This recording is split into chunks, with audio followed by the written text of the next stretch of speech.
Welcome to Dialogue, a true crime conversation. I'm your host, Rebecca Sebastian. So glad you're here. Welcome back for longtime listeners. Hello and welcome if you are new. So thrilled you found the podcast. Please know that you can follow me on social media if you want to keep the conversation going. I'm at DialoguePod, DialoguePod. That's across platforms, Facebook, Instagram, Twitter. I will say I've been finding old filtered messages on Facebook, and I don't know why they're getting trapped, but I think DMs on Twitter and Instagram are the better way to go. And if you want to get to my inbox, you can go to my website, rebeccasebastian.com. There's a contact form there.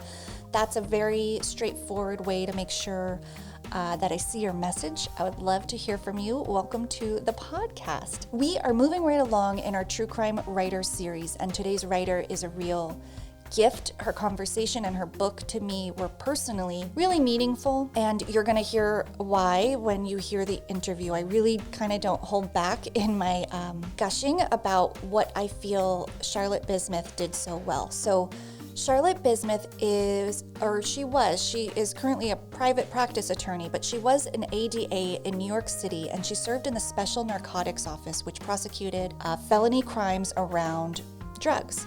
So her book is called Bad Medicine, Catching New York's Deadliest Pill Pusher, and it covers a 4-year investigation she and her colleagues pursued to take down a doctor who was overprescribing and really abusing his power position as a doctor with patients who were dying and overdosing on his watch. And so the book is an amazing unfolding of that journey legally, criminally, professionally for her, but it is also in equal parts her memoir and what that was like for her as a new mother, a woman struggling in a marriage and then leaving it and divorcing and doing all of that and maintaining all her professional obligations with her personal life. And we talk about those two parts of ourselves that sometimes can feel really disconnected and how to integrate them. And I think she does such a great job at communicating how she did that by being transparent and being vulnerable.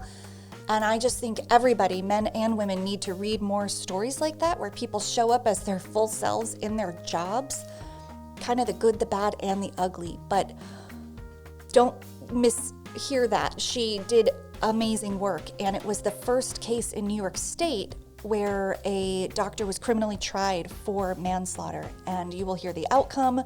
You should absolutely read this book. And speaking of the book, go over to my Instagram, which I mentioned earlier, because we are going to be doing a giveaway of a signed copy. So trust me, you're going to love Charlotte as much as I did. You're going to want to read her book, and you could get a signed copy. So head over to my Instagram. There'll be a link in the show notes.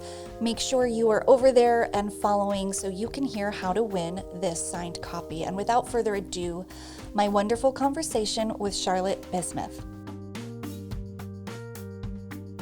Okay, Charlotte, welcome to Dialogue, a true crime conversation. I am so happy to talk to you this morning. Thank you very much for having me, Rebecca. It's nice to see you again. Yeah, likewise. I'm so glad that our brief connection on at house arrest led to this further conversation, because I was so moved by your participation in that panel. And that's what we're here to talk about. You have written a book called Bad Medicine, Catching New York's Deadliest Pill Pusher. And I mean, the name says a lot about what it's about, but why don't you start and tell us what this book is about? And I just have to say that it's memoir meets investigative, covers a trial, and so it's true crime. So it's weaving together my favorite genre of books. So I loved reading it. So thank you for sending it. And why don't you tell me how this started? Sure. Well, thank you very much. And, I used to work as an assistant district attorney in Manhattan for 7 years. And during that time, we often joked that law and order had some things right, but not much. And I think this book is, as you described, sort of memoir meets procedural. And I really wanted to tell a behind the scenes story from the front line of the opioid epidemic. So what is it really like to work as a prosecutor while raising a family, while facing some of the most difficult issues out there, and most importantly, learning how to build a team and learning how to deal with the tremendous amount of pain that is out there because of the opioid epidemic, and the path to justice really being quite messy, quite long, quite complex, but so absolutely worth it. And that was really my goal, to tell the truth. I think what I uncovered along the way is that there was a story of greed that propelled not just the crime that I was investigating, the crimes committed by Dr. Lee, but that had such a powerful parallel to what was happening on a national level. And that was sort of transformative while I was writing the book. Oh my gosh, there's so much there already, but greed is a huge theme in the book. And you realize, so much of this came down not to malintent necessarily, but just this, there was an easy way to make more money. And that the expense of that, the cost of that was people's lives. And like you're saying, this is not just happening in one doctor's office that you cover in this book. This was happening all over the country. But I want to start at the beginning, and I'm thinking about your placement in special narcotics. Now, was that an assignment, or did you seek out that role and that specific unit and division? I was very lucky because I did seek it out, as I did both of my assignments at the DA's office. I came in as a lateral, which means that I came in from a private law firm, having worked there for 4.5 years. And I really wanted to get a bird's eye view of the New York State legal process and, landscape, before I dove into individual cases. I'm, as you may have gathered from my book, highly anxious, really worried about getting it right. And even though, I went to a great law school and had been working incessantly for 4.5 years, I really felt like I didn't know enough and didn't understand how everything fit together, and how it, also there's a big difference between state and federal law. So I asked for an assignment to the appeals unit. I was there for 2 years. And while I was there working mainly on sexual assault cases and, a variety of convictions that were under appeal, I discovered that special narcotics was a really unique office. It is a creature of all 5 district attorneys' offices. So there are ADAs from all of the boroughs coming together in one office to prosecute across all boroughs. So in the entire city of New York, felony narcotics cases, and only felony narcotics cases. So no low-level offenses. That was meaningful to me because obviously I think that there are a lot of issues that have come up, especially with low-level narcotics offenses. And really the specialty at special narcotics was to target the very, very high-level operations and go after them on an international level, on a city level, working closely with the feds. Now, what I didn't know was that special narcotics had already begun noticing a trend of prescription drug-related crimes and trying to think of ways to address the opioid epidemic. This had been on Bridget Brennan's mind for a while. I didn't learn about that until 2010 when the Lee case started, but I consider myself very lucky to have had that request granted. Wow, that is so interesting. First of all, I'm glad you mentioned the special narcotics and how you're dealing with these high level felony cases, because I do think, and this was, kind of a question I thought we'd get to later, but we can just go there now, which is the differences between sort of street level drug offenses, the criminalization around that. And your book is not about that. And you're very clear to say that, but I was hoping we could talk a little bit about the differences in law enforcement and the approach to this drug problem versus the other. And what did you learn being in that unit in terms of the opioid, the pain pill prescription problem versus street drugs? Why was there such a different response to both of those things? And when do you think that shift kind of started happening in the approach and the response? I'm very glad you asked that question. It is tremendously important. And I think it's also very important for everyone who thought that they had a fixed idea or understanding of it to revisit that and to make sure that what they think and believe and act on is really based on facts and is based on also science, because there's a huge role of medicine in this. So, to be honest, I never viewed drugs as a victimless crime because I saw it from a very, very early age as a situation that could be harmful to children.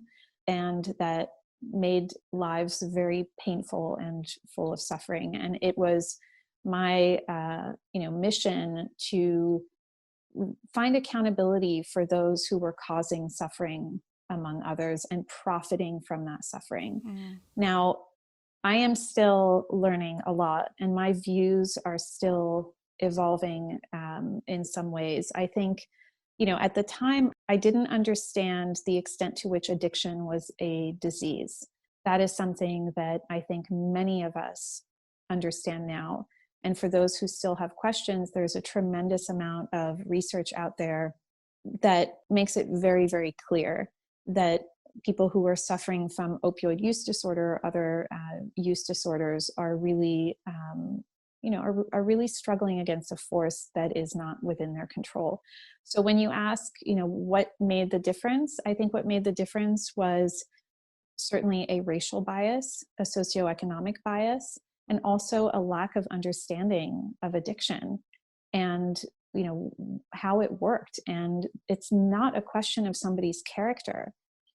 That was really the playbook that was set forth, not just by the pharmaceutical companies, but I think by a number of our institutions and people who weren't really looking at it from a medical point of view or didn't have that understanding yet. It's not a question of character, it's a disease. So we can't go back from that. We can't. It wouldn't be humane and it wouldn't be right, on so many levels. So we have to keep moving forward. Now, the big difference though, and the reason why we were at Special Narcotics particularly outraged by prescription drug crimes and the opioid epidemic was that we weren't dealing with illegal actors. We were dealing with pharmaceutical companies who had, let's speak plainly, corrupted the FDA, lied to doctors, bribed their way into a superior marketing position, who were denigrating other human beings who had the misfortune of becoming addicted to their products. And we were also dealing with physicians and pharmacists and drug distributors who knew precisely what they were doing, that they were pumping out pills into a very vulnerable nation where people were dying, and they were doing it because of greed. And that revolted Bridget Brennan, my boss. It revolted me. When we, it revolted all the members of my team, ranging from, paralegals to investigators and medical experts. And when we began seeing those connections between profit and suffering, it was very clear to us that this needed a legal and criminal justice intervention. Indeed, I couldn't agree more. And it's so sometimes hard to get my head around because I think, like a lot of modern medicine, pain management, like that's a great thing that we don't have to live with and endure terrible pain anymore. And yet it has also caused or contributed or exacerbated addiction problems. And now the dispensation of these drugs is used to treat pain management. And that's a big part of what we read about in the story of Dr. Lee's case. So can we talk about the tipster and this tip you get, your office receives, and what turns into a several-year-long investigation into what is going on in this doctor's office in Queens, who begins to overprescribe people who really, it's no longer serving them. In fact, it's causing their demise. Can you talk about that? Of course. So the story actually begins in 2004, which was a moment when Dr. Lee, who was already settled into a very lucrative practice in a New Jersey hospital, he made several $100,000 a year as a partner in an anesthesiology practice, decided that he needed to open another clinic. Now, at trial, he claimed that it was in order to give his wife something to do because she had been credentialed as a physician in China, but hadn't been able to renew her credentials in the US. I think that the jury understood that the reason was financial more than anything, because what we discovered from the early days of his practice in New Jersey was that he already had a couple of hustles running. The first one was insurance fraud. At that time, he saw mostly elderly Chinese patients for chronic pain issues. And he would give them injections, and all of this was well within his area of expertise. But then what he did was he would double bill private insurance or Medicare. And that was really fascinating to uncover, because his greed and pattern of criminality did not begin when he realized that he could sell prescriptions. It's more like he had, the greed was driving him in a direction, and then he saw a window of opportunity. So then in 2007, he began seeing younger patients, more racially diverse group of patients. And those patients were coming in and asking for specific medications, or they were coming in and, saying that they were in pain, and many were in fact in legitimate pain, though not of a nature with a physical origin. They were asking for specific medications, and he understood that he could charge cash in exchange for prescriptions. And that transformed his practice. So there was a boom between 2008 and 2010. And actually 2011, when we shut down his clinic, where he was seeing sometimes up to 100 patients a day. Now, I imagine, Rebecca, that when you go to the doctor's office, you have an appointment and they call you by your name. That's not what happened at Dr. Lee's clinic. Patients would show up early in the morning because it was first come, first serve. You got a numbered ticket, just like at the butcher shop, and then you were called by your number. And there would be deals made on the street to exchange numbers so that people could come in, sooner. And there would also be deals made where patients would arrange to trade their prescriptions for cash with folks who were willing to wait outside to do that business, and then resell the pills on the street. So one thing that I want to be clear about is that the deaths that we identified 16 patients of Dr. Lee's who died of overdoses. Those are only the ones that we could trace back. Because for me, knowing that there were those individuals outside the office who were taking the prescriptions, filling them, and reselling, means that there is a network of deaths that we were never able to see. Now, our tipster was a young man who had a tough road. He suffered from an illness that affected his nervous system. He was in a tremendous amount of pain, and he was also in recovery from substance abuse and trying to get his life back together after some encounters with the criminal justice system. Now, he heard about Dr. Lee from a neighborhood drug dealer, and he went to see Dr. Lee actually with a different mindset than some might have expected, which was he was hoping that he could finally get some pain relief. And he went there with a whole stack of medical records and was shocked to find that Dr. Lee simply did not care.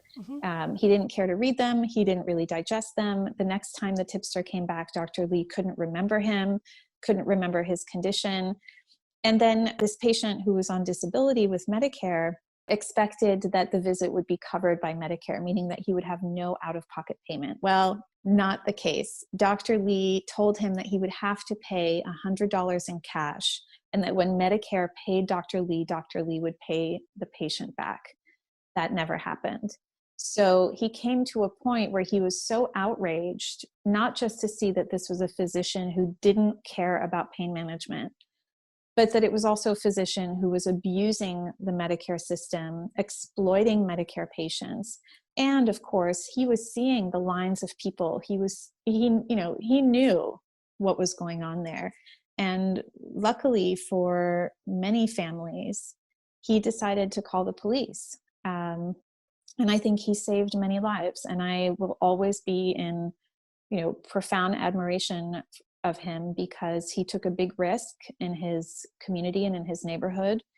He was willing to come forward. He ultimately testified at trial, and he had a very hard go on cross-examination because the defense attorney really dug into his criminal history, and he just told the truth, and he stood firm. And you don't have to be perfect to do good. He did a great service. Another theme in your book, I think that's a big takeaway. You model that really well. Not that you aren't amazing, but you do share your imperfection, and it's really, I think, so helpful for the reader. But this is really remarkable to me, because I think that says so much about Dr. Lee, that he attempted to manipulate and exploit a patient like that, because that is very bold, actually, to to claim he'll get reimbursed and have this whole a scam on top of scam on top of scam. It also says something, I think, about his ego, that he just assumed he could get away with that with a certain level of patience. I think it says something about who he thinks he is in relation to who they are and the state that they are in and the power he holds in that situation. And it's really adds another layer on top of the financial motivation. Just also, I wonder, psychologically what that says about him and where he sees himself in this scenario. It's very revealing and really dark, actually. It really is. Actually, I hadn't thought about it the way that you mentioned, which is as an exercise of power over someone vulnerable.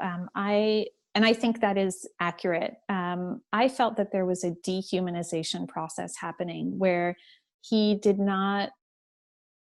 was not sensitive to the suffering that he was seeing. He could not separate his greed from his purpose there, which was ostensibly to be a physician. I mean, some of the people that came to see him, whom I met, were so vulnerable, and you could see it, you could hear it. It was heartbreaking for me to be interviewing some of the victims, knowing that they had been sitting in front of Dr. Lee, not just once, like they were sitting with me, but once or twice a month for years. Right.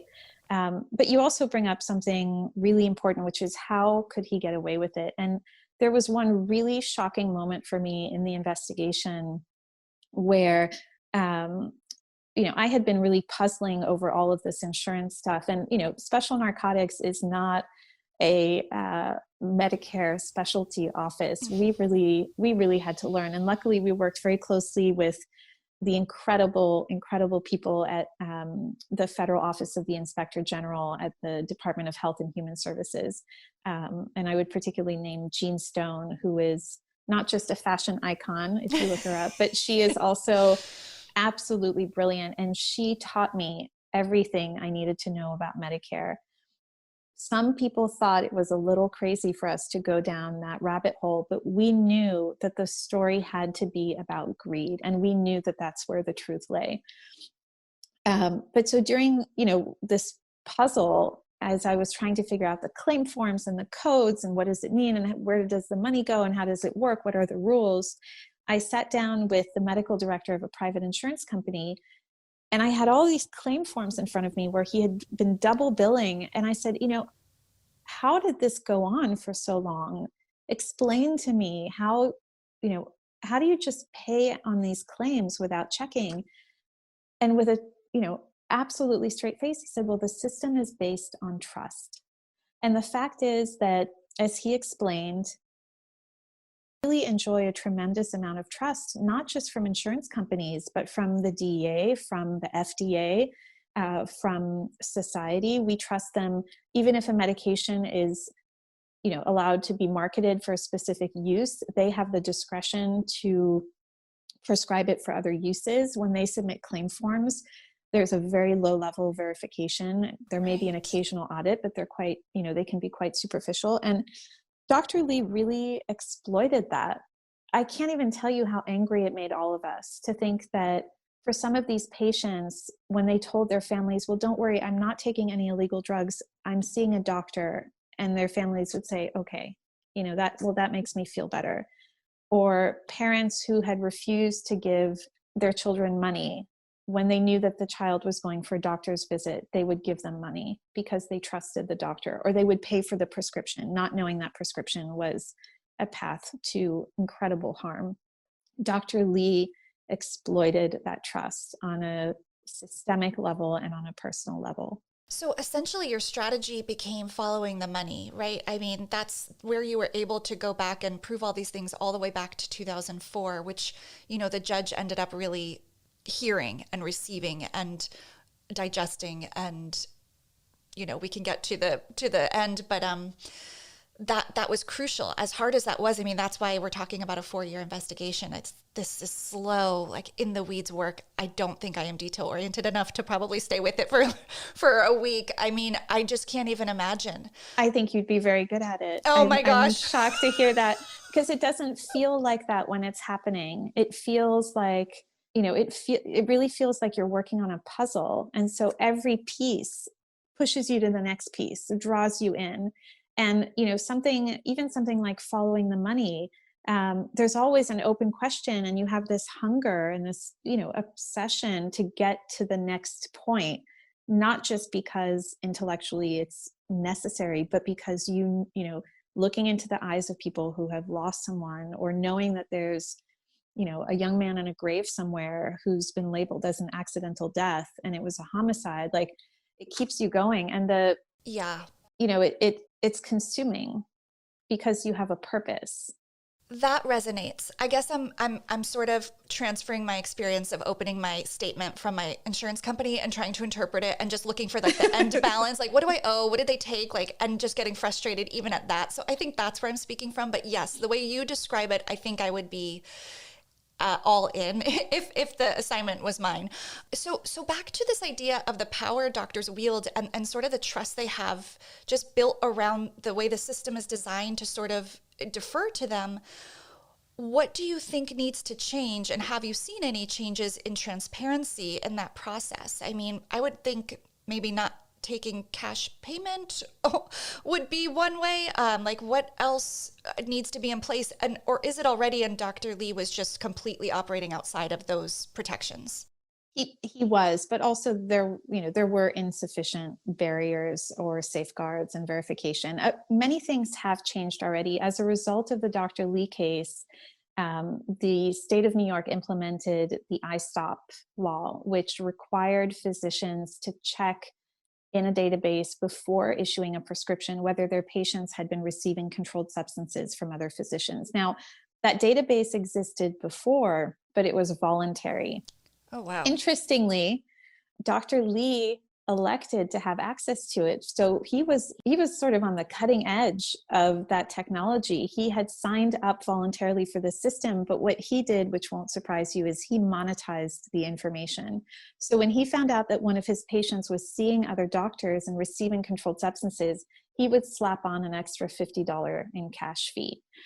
So iStop required that, and that is a good thing. I believe in transparency, and I believe in knowledge. And I think that physicians don't just have to have the knowledge in order to make intelligent decisions, but, heaven forbid they have misguided purposes. We can prove, or prosecutors can prove, that they were on notice. Wow. That their patients were also, obtaining medications elsewhere. So that's really important, just opening the system up for transparency. There were other changes made in the law so that physicians, pharmacists could be held accountable, because, as we're echoing our earlier conversation, the laws were not drawn up with, physicians in mind, with, right, killers in white coats in mind. So there was a lot of evolution needed there. Those are very important. Now, I'm not a doctor. I know that chronic pain is a debilitating situation. I do not want anybody to suffer from chronic pain and remain untreated. What I do want, though, is for the FDA to do its job. The FDA has a mission to protect the public health. I believe it has sorely failed in that mission. I believe Congress needs to step up and send a signal, like the Oversight Committee did, that we will no longer stand for the marketing abuses and lies of pharmaceutical company. And I think the physician oversight agencies at the state level also need to recognize that they were subject to financial influence. They adjusted their standards based on the demands of pharmaceutical companies because their financial welfare depended on it. That is outrageous and unacceptable. So I would just like everybody to be very transparent and clear about how they were influenced, how it affected their decisions, and the fact that going forward, we are no longer going to tolerate that. Yeah. What do you think about, and I wonder if this exists, you will probably know, and if it doesn't, what do you think about, a patient who is being prescribed, a certain level of pain medication for a verified, doctor diagnosis of pain? What about that happening in tandem with an addiction specialist ensuring that things are okay and not progressing to dangerous places. I can't imagine like this is like preventative care, which I'm sure is hard to get money for. But, for me to get my Lexapro, every now and then my doctor requires that I go to a psychiatrist, not just my talk therapist, but like this required check-in to continue a very low dosage of an antidepressant that I really do rely on, or they're not going to prescribe it to me anymore. And they're making sure my diagnosis hasn't changed, that I'm taking it as I'm supposed to be, all of that stuff, that I'm not risking anything to myself or others. It's a real drag, and it's expensive, and it's whatever. But what about that with these vulnerable patients in so much pain? And we know that these drugs can cause their own addictive, it can cause that. So is that something that we can talk about? Absolutely. And first of all, team antidepressants, best thing that ever happened to me. Same. I know. and I want to get to that too. And about how you were, vulnerable enough to put that into your book, and also maybe what parallels there are with the antidepressant industry. But we can talk about, I would like to go there, but go ahead. Sure. So your situation is just a little bit different because talk therapists, people who are not licensed as physicians, are not allowed to prescribe at all. So meeting with a psychopharmacologist or a psychiatrist is required in order to add that medication to any treatment. And I think it's right that we should only allow trained licensed physicians to prescribe agree regulated substances. Now, the difference with controlled substances such as Xanax, which is a benzodiazepine, or oxycodone, is that they do have a possibility of creating addiction, and they are susceptible to abuse. So in those cases, you need a special license from the DEA to prescribe controlled substances. And I believe that additional licensing is required. Now, then there's another license, which is called an X registration. Wow. It always made me think of the X-Files, but nothing to do with aliens. Good way to remember it. Yes. So the X registration is something that physicians need to have in order to be allowed to prescribe medications to treat opioid use disorder, like Suboxone or buprenorphine. And you have to undergo training about addiction and opioid use disorder in order to be allowed to get this X registration. Now, Dr. Lee was X registered. He went through training. So again, that was an element that we were able to use ultimately to say, well, not only was he on clear notice that his patients were, so-called double dipping, but he was also trained to recognize the signs and symptoms of addiction. And he had the means within his power to relieve their suffering. Yeah. So your question, I think, goes a lot deeper than that, which is how do we treat pain while preventing, an addiction from becoming overwhelming, or even dependence, which is different from addiction, but can lead to somebody who's in chronic pain really, really suffering from withdrawal, not experiencing any relief. And I know I'm not supposed to talk about other books, but I will. There's a really, really good book called In Pain by a bioethicist named Travis Reeder, who explains, based on his own experience, how it feels to go through dependence, and the fact that our system does not require physicians to have an exit strategy for patients. They put them on the medication and they never talk to them about getting off. And then when you need more because it's not working anymore, all of a sudden you're treated like a suspect. That's unacceptable. If physicians believe that a medication is necessary, they need to be able to provide that patient with an off-ramp. Yeah. So I absolutely believe that should, it's not just a question of luxury medicine. That is a basic requirement that I think many more people are rallying around at this point. We never intended, and I don't think any prosecutors ever intended, to create a stigma for people using opioids for chronic pain. What we want is for doctors to take responsibility for their actions and to act in accordance with their mission and their licensing, and not to abuse their position as gatekeepers. So I think you were hitting on something really, really crucial. Do you know by chance how this is handled in other countries? I haven't read a lot about this if this is a major problem in other countries, is there a different strategy or philosophy around the care of patients with who are using pain medications? What I can tell you is that Purdue Pharma, through its international subsidiaries like Mundi Pharma, are desperately trying to spread this practice to other countries. In India, for instance, there has been an explosion of opioid prescriptions. I read recently also about marketing efforts in Italy. So I am extremely concerned.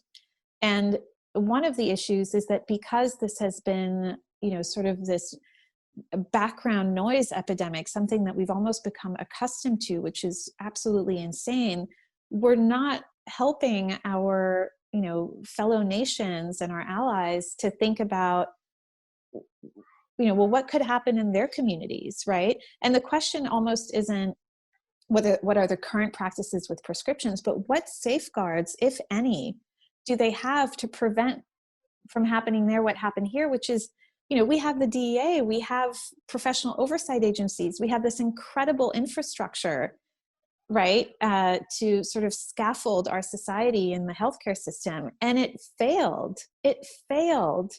In fact, it actively worked against the health and safety of Americans. Oh, it's so brutal when you say it like that. And I have to wonder if it also isn't something that starts with it starts way sooner and earlier with a certain philosophy on medicine and care and healthcare. That's uniquely, I don't know if it's uniquely American. I just don't know enough about this, but I just wonder, my instinct is saying, I wonder if it's just our propensity to prescribe and not deal and treat things more holistically. And I am not like a supernatural person or anything. I do wonder if our tendency is to treat things differently than maybe globally, and now we're kind of like pushing our approach over there and not knowing or maybe knowing what that fallout could be. It's kind of weird. I think you're hitting on an incredibly important point, and it's something that I hope that the book talks about, which is not so much maybe an approach to healthcare, but an approach to pain. Yes. What do you do about pain? And what fascinated me and troubled us enormously, me and Peter, my trial partner, and Joe Hall, our investigator, is that Dr. Lee was an anesthesiologist. It was his job to bring people into a state of unconsciousness so that they would no longer feel pain. And it was almost like that's what he was doing again, is to numb, he was responding to the pleas of people in suffering to numb their pain, but he was doing so in a situation that was completely uncontrolled. These weren't operating rooms with, monitoring of breathing and with a reason to put somebody under. This was somebody coming to him and saying, I cannot take life anymore. Everything about me hurts. My past, my future, my body, my heart, my family, everything hurts. I just want to be numb. And he would do it. And I think that is, that is a philosophy that is so destructive, because as our medical experts said during trial, pain is a signal. It's a signal that our body sends that there's something that needs to be addressed. The role of a physician, similar to the role of a prosecutor, is to investigate. So, we come at the pain when it's too late, which is a really, really hard part of the job. But physicians come to it at a moment when they can intervene. And the cruelty of it to me is that Dr. Lee, by numbing the pain, numbed the patient. In 2 cases, he killed them, and he made it impossible for them to keep living. And, that doesn't do anything. I think as a society that tolerates and understands grief, that tolerates and understands and accepts and treats with compassion depression and anxiety, that encourages people to speak openly about their struggles rather than impose this mythology of professionalism and perfection, that's a society where pain can be treated and investigated and relieved, right? But that's not where we are. In fact, one of the things that troubles me the most, everybody's wondering, how has our nation become so angry, so divided, so, flammable in a way. We have seen nearly 500,000 deaths in the past few decades. That is a devastating toll. But if you think about it, Rebecca, can you remember any sort of national grieving or mourning or acknowledgement of that loss and the magnitude of the loss and the depth of the loss? And that doesn't even include, the gutting of so many lives in communities of color during the crack epidemic and the heroin epidemic of the 70s, and heroin users going into the 80s and 90s, and still today. Now, if it were a family that had been gutted that way by death, that family would have a lot of work to do on facing grief, on a reckoning of what happened, what can we do, how do we support each other, how do we go forward. We haven't done that, and we need to face our own pain. And I think numbing the pain on a national level is not going to get us anywhere. We have to do the work, and that work is not going to be easy.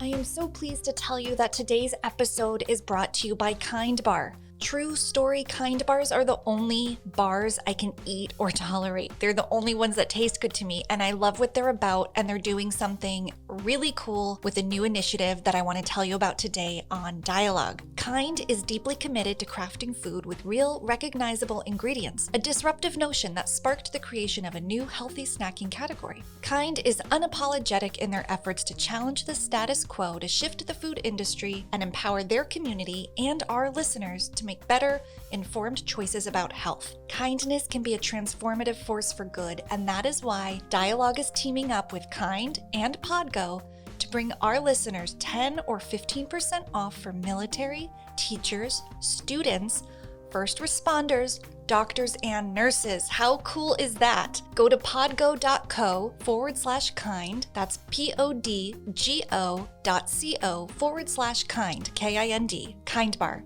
creating a kinder and healthier world, one act, one snack at a time. Thank you for listening to this fantastic show on the Crawlspace Media Network. We want to talk to you about another show on the Crawlspace Media Network.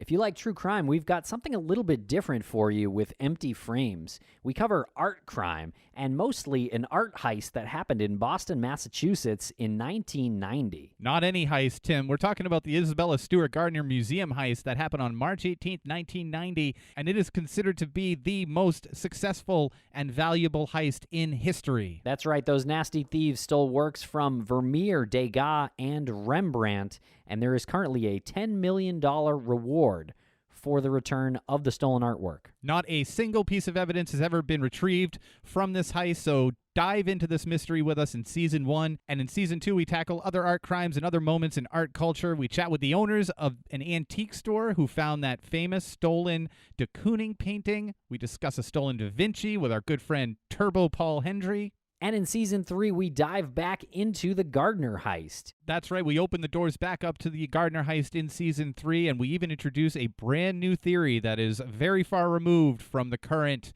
local mobsters and organized crime theory. So subscribe on Stitcher Premium, on Spotify, YouTube, or Apple Podcasts to listen to Empty Frames, an art crime experience.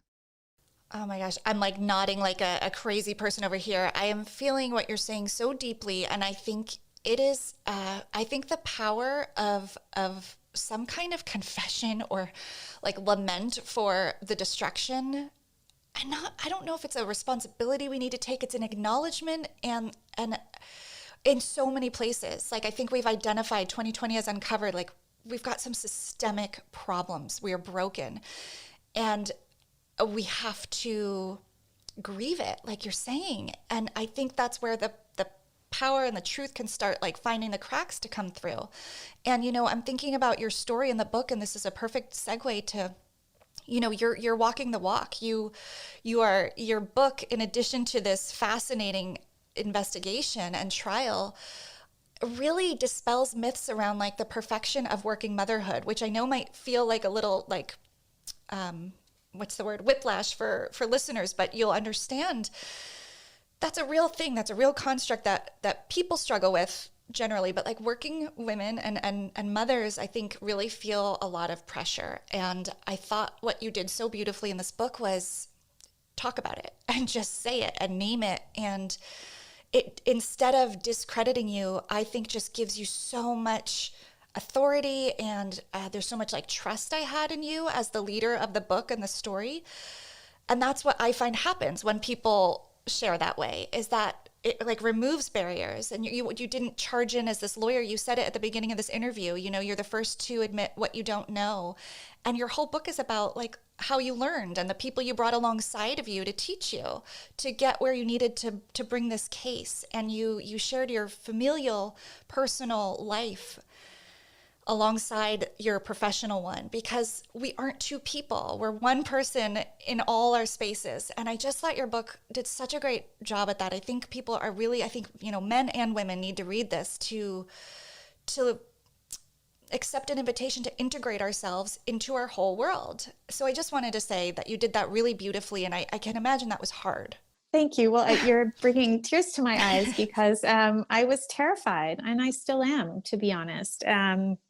You know, my husband, whenever we get any good news about the book, you know, he'll show it to me and I'll say, well, just you wait. The trolls are coming. I know it, you know, and he's like, can't you just, yes. I mean, listen, on a very micro level example, sitting in an office wearing a suit with a day ahead that you don't know how you're going to get through, and then getting that call from the school nurse. And, you know, obviously you got to drop everything, but then you also have to craft that stupid email where you're like, you know, I will be out of the office, you know, I expect to return at blah, blah, blah. And I am always reachable by cell phone. And meanwhile, we know you don't know what's going to happen. Right. And being available by email at any time is going to mean, you know, that you're cleaning up a mess and reassuring a sick child, and, you know, dealing with pickup of your other child and juggling your work. Like, it's messy. It's so messy. And to have added on top of that the idea that you need to do it without breaking that, you know, without breaking that illusion that you've got it all together. And in a way that's just the last straw, right? Who needs that pressure? And there came a time at the end of my tenure at Special Narcotics when the case was over and I became the director of training, working with the new ADAs, which was such an honor. And I really made it a point to reveal the messiness. And I think some people may have thought I was a little kooky, but that's fine. But what I would do is whenever something would come up with my family or my kids, I would just lay it out, right? I have to leave the office suddenly because X. I don't know when I'll be back. I may not be able to check my email, but I will be very worried about all of my work. And I assure you that, you know, like, I'm going to be stressing about it. I will get it done. Just can't give you more details about how it's going to happen. In other words, obviously, but, you know, trying to be more real so that people would feel comfortable themselves being more real. And what you say about integrating our different lives is so true. And it's so hard. It's so hard. You know, especially as a prosecutor, you feel like you're out there judging people. And meanwhile, who am I to judge, right? Like, Dr. Lee was greedy with money. I was greedy with my kids. I didn't want to let them go. You know, I think a lot of people going through divorce might relate to this feeling, which is you don't want to let go of the fantasy that you had of your life. You don't want to be without your kids. You don't know who you are when your life changes. You don't know how to reinvent yourself. You know, we all try to sort of distract ourselves with work, whatever it was. I was 100% doing that.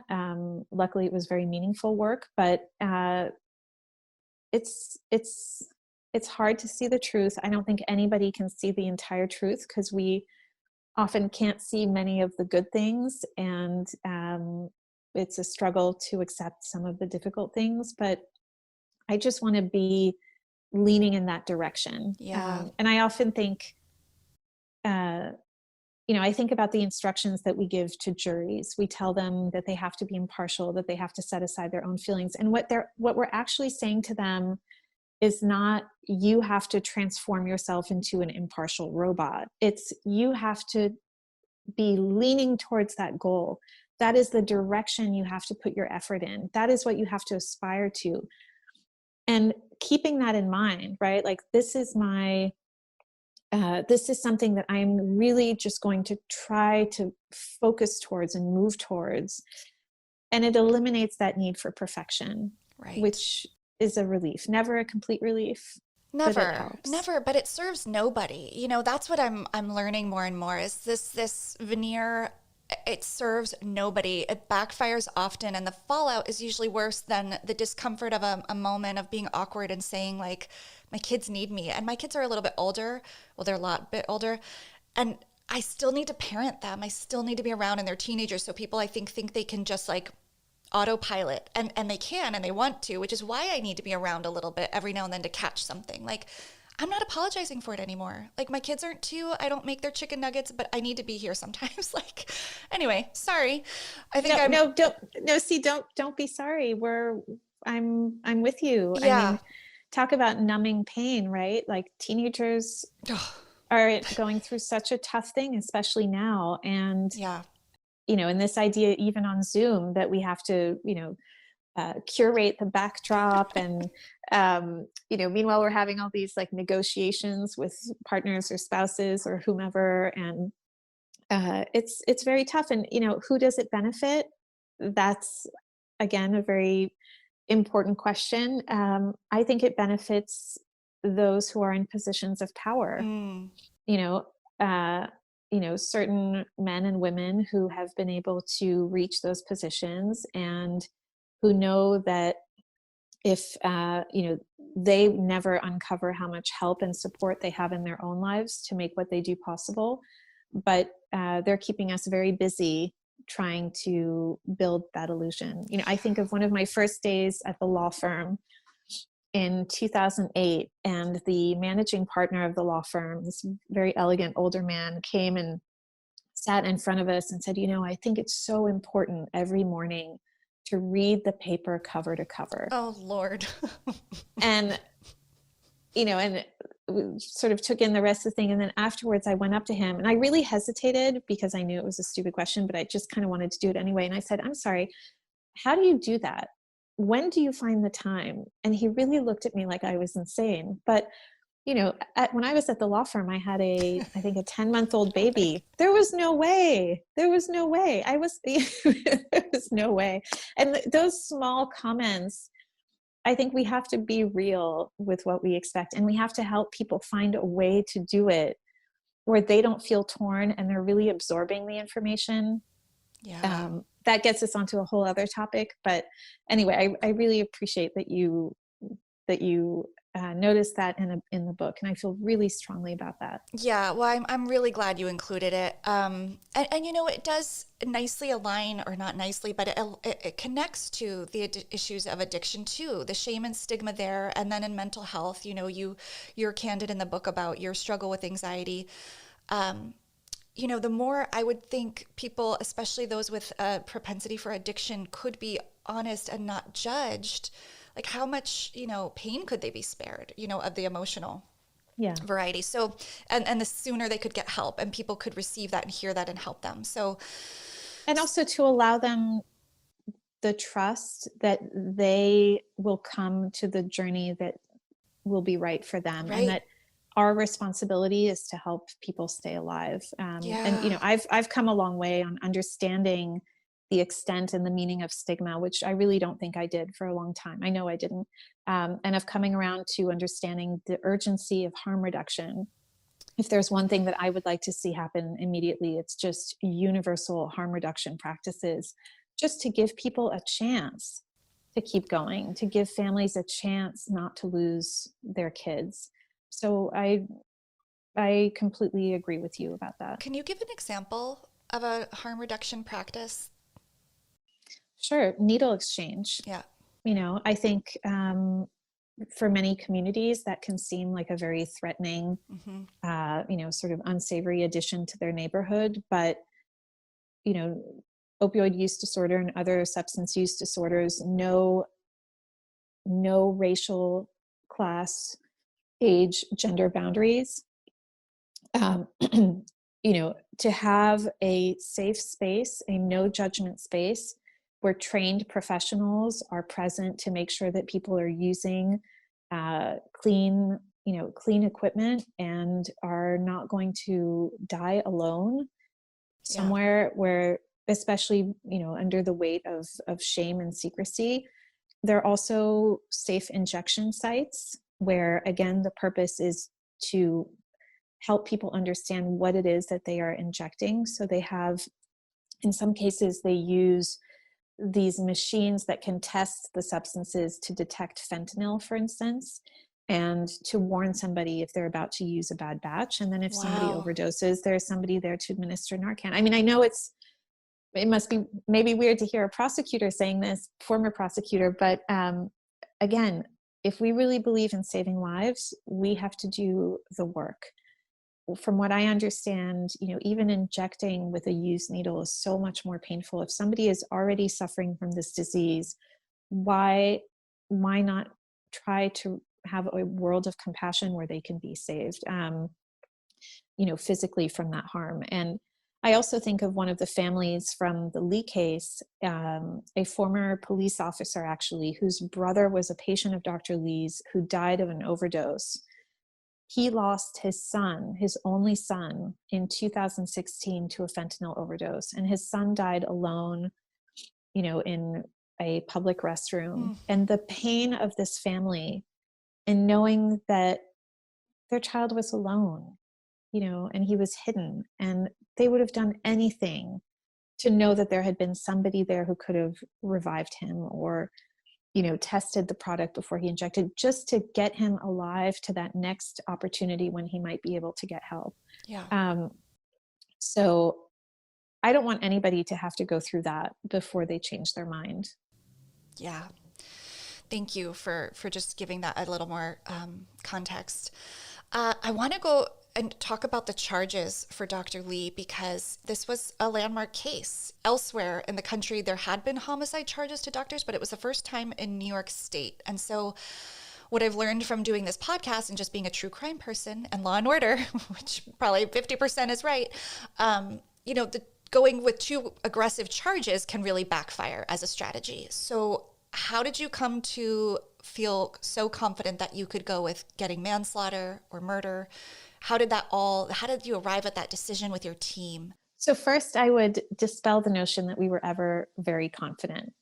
We were not. It was terrifying because we didn't want to get it wrong. And what you describe is real. Now, why is there a concern about overcharging? Well, one, you do not want to charge a more serious crime with a more serious penalty if that is not what the conduct warrants. It would not be just.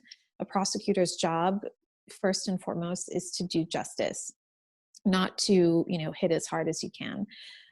Second, you don't want to lose credibility as an office or as an officer of the court appearing before a judge or a jury and asking them to convict on a charge that doesn't fit the conduct or that seems disproportionate to the conduct. And of course, then there's the sort of more, prosaic level, which is you don't want to lose on appeal, right? Even if you can push something more aggressive through a trial jury or a trial court and then lose on appeal, you have not done the people's work. You've wasted resources, you have served your own ego perhaps more than anything, and that doesn't get anybody anywhere. So again, the challenge, as I mentioned, was that the laws were not written with this kind of conduct in mind. And reaching back for a moment to our earlier conversation, one of the things that we did, which I think was very helpful for the jury, was that we decided on not just to follow the money, but that it would sort of shape our charging strategy, where we used a scheme to defraud. So we were able to capture all of those insurance fraud actions, ranging from the early days of his practice until the later days, we bundled that with falsifying business records because he had altered medical records of his patients when he came under administrative scrutiny. And so we were able to build a whole part of the case that went to his credibility, his honesty, and his greed. And then on the prescription sale side, what we did was we charged each sale individually as an illegal sale of a prescription. So for each doctor's visit, for each patient, you had a set of charges that related to each prescription. And then for certain patients, we charge reckless endangerment. Now, there are two levels of reckless endangerment in the first degree and the second degree. I think for patients, we charge reckless endangerment in the second degree, which is the sort of the less serious charge, where Dr. Lee knew that there was a risk to his patients, but he continued prescribing anyway. And so there you would take these sets of individual prescription sales and bundle them together as a course of action over time. Wow. Now, reckless endangerment in the first degree is depraved indifference. Any fan of Law and Order will remember Sam Waterston in the early days, agreed, bringing a depraved indifference charge and the uphill battle that it was. And for me, actually, it was so strange because I am a Law and Order, obsessive. And I remembered that episode and I thought, I don't know if we can charge depraved indifference because, in Law and Order, it was really tough. I'm loving this little tidbit. But the fact is that it captured the conduct. He was depravedly indifferent to human life. A young woman who told him, my father committed suicide in front of me at the age of 4. I don't want to live anymore. And I'm going to use these pills to kill myself. And he took her money and he wrote the prescription. How else do you describe that? Now, there was a lot of debate about whether we should charge that. It's a charge that barely ever is sustained on appeal. We took that risk because my boss, Bridget Brennan, the special narcotics prosecutor, really believed that we needed to send a strong message to physicians that their conduct really mattered, and that this was a violation of their oath and their duty. And we believed that the facts supported it. The jury agreed. And so did not just, the appellate division, which is the first level appellate court, but the highest court of the state of New York. They agreed. So that to me, the homicides were really important, but to be honest, the depraved indifference charge to me felt, I don't even have the words to describe it. That was, I can't say a victory because too many people were hurt, but it was sort of a very strong moral statement that this law exists. And this is an instance when somebody was depravedly indifferent to human life, and it sets that bar, right? And says, you cannot do this. If somebody tells you that they're suffering to this point, you cannot exploit that suffering. Now on the homicides, there had been other cases, especially under federal law, where if you prove that a death resulted, it's actually not a homicide charge in itself. It's an enhancement to the sentence. So it's like an add-on. There were very, very few cases where state prosecutors had brought homicide charges. And not to get too technical, it's a bit in the book, but in some of those cases, the laws sort of anticipated that. In New York, we really had to just go with a straight manslaughter charge. But again, the conduct fit the crime. Yep.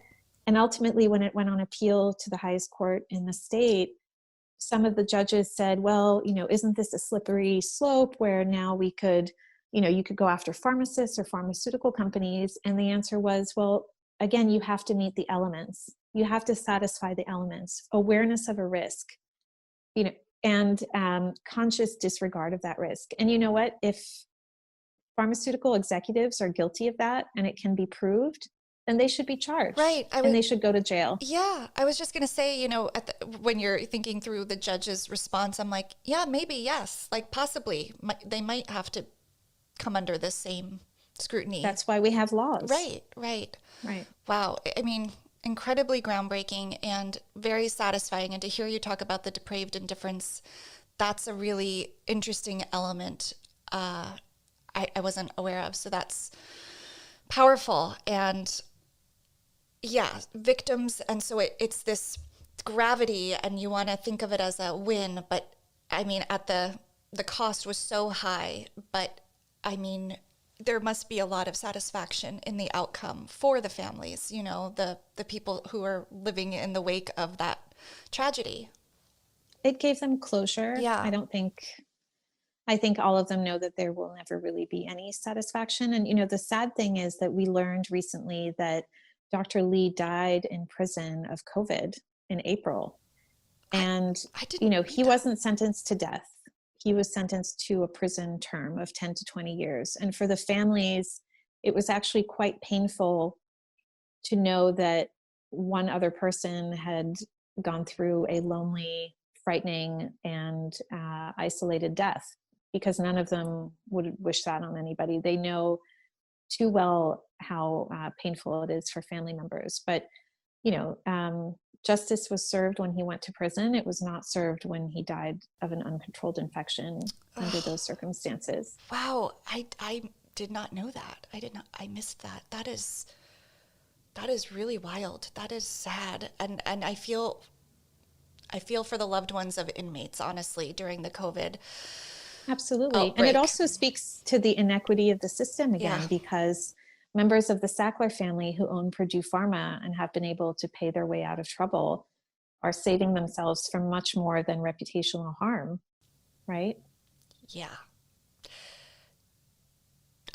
This was just popped in my head, but have you been, I mean, you're a lawyer. I'm sure there's been lots of legal protection around the book, but are you afraid of big pharmaceutical companies reading this and exposing? I mean, it's not the first time somebody's shining a light on them, but does it scare you to speak out against them so specifically? No, I mean, maybe that's naive, but like, you know, what are they really going to uncover that you know, I am very self-critical of myself, but when, you know, I don't think that, and obviously I'm fallible and, you know, all that stuff, but I didn't lie to a nation of physicians and bribe them, or, you know, lie to the FDA and, you know, knowingly defraud the United States government. So, Well you said. know, Good response. let them have a go at it. Yeah. Maybe they can be up at night a little bit. Okay, so once again, the book is Bad Medicine, Catching New York's Deadliest Pill Pusher, and I was able to read it in advance. Thank you very much. When is it officially launched? It is coming out January 19th. And I do want your listeners to know that I will be donating a portion of my proceeds from the book to Fed Up, which is a coalition of groups from across the country that were mostly formed by parents who've lost their children to overdoses. And they are working very hard to lobby the FDA and the federal government to make sure that we bring the epidemic to an end. Oh, good. I'm really glad you mentioned that. That's amazing. And actually, at time of listening, this book is already out. So go ahead and get it. We'll put it in the show notes. But before you go, if you're willing, could we do a couple kind of lighthearted rapid fire questions? Absolutely. Okay, because these are heavy topics, and I'm always up for going there. But let's leave things on like let's get to know Charlotte a little bit personally. Sure. I'd love to know what you're reading. Now, if you have time to read, you've got kids, young ones, working, COVID, but what are you reading and loving? Well, I make the time because reading is part of my survival. I love reading. I just finished American Sherlock by Kate Winkler Dawson, which is about one of the first forensic scientists in the US. I highly recommend it. I learned so much. I'm also doing a lot of reading out loud with my little ones, who are then acting out the parts. So those are my two two ends of the spectrum. Those are both beautiful, and I'm going to write that down, or I'm going to listen back. I'm going to get that. That sounds really good. And how about watching? I mean, this was the year of watching a lot. Did anything stand out that you loved? Yeah, I mean, I wish I could have watched more. So I just saw Prom, the movie Prom. Is it fun? Oh my goodness, I can't tell you. I was laughing hysterically by myself in the beginning, and then crying hysterically at the end. And my husband said that it was the first time that I had ever sort of isolated myself to watch a movie. And I kept saying, I'm sorry, I can't stop.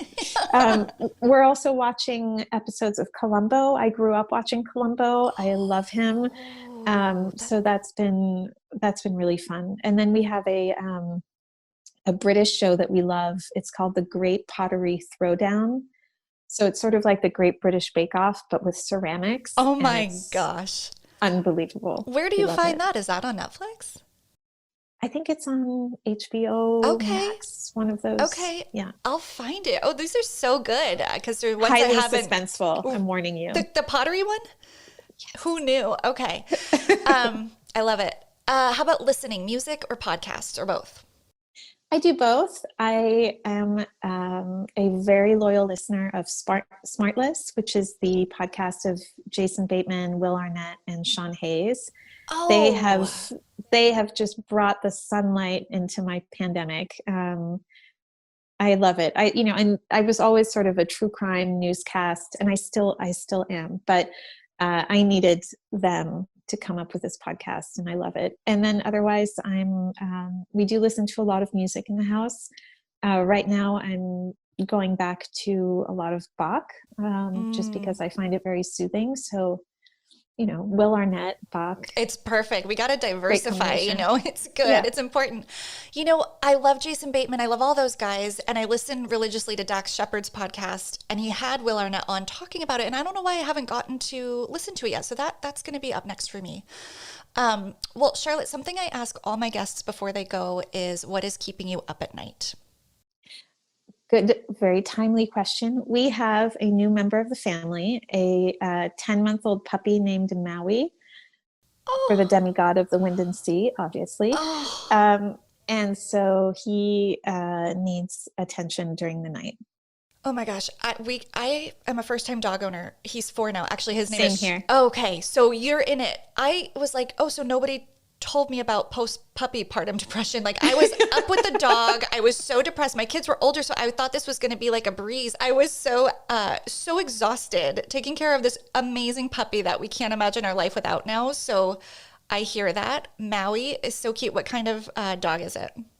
He is a Cavapoo. We have a lot of allergic people in the family, so we went with a lower shedding dog. But I'm so relieved to hear that the puppy days are temporary. It's really honestly like having a child. You'll forget, and you might even do it again. Like, we're like, Sherlock needs a friend, and then Sherlock, I love it. Yeah, he is. We looked at Cavapoos, same thing. We have an allergy issue here and an apartment living, so we wanted a small non-shedding dog. He's a Shishan. It's Shih Tzu Bichon, and he's just the best. So yeah, you'll get out of that part, and I'm sure the kids are loving it. They are. Oh, so sweet. Well, Charlotte. But they don't get up at night. No, they don't. Of course they don't. Yeah, it's my daughter's dog. Well, I've just really enjoyed this time, and thank you for spending it with me. And thank you. I did too. Yeah, I hope, there might be more for us to talk about on Dialogue in the future. So please stay in touch. Anytime. Thank you so much, Rebecca. Thanks, Charlotte. Hey, diehards. That was so good, wasn't it?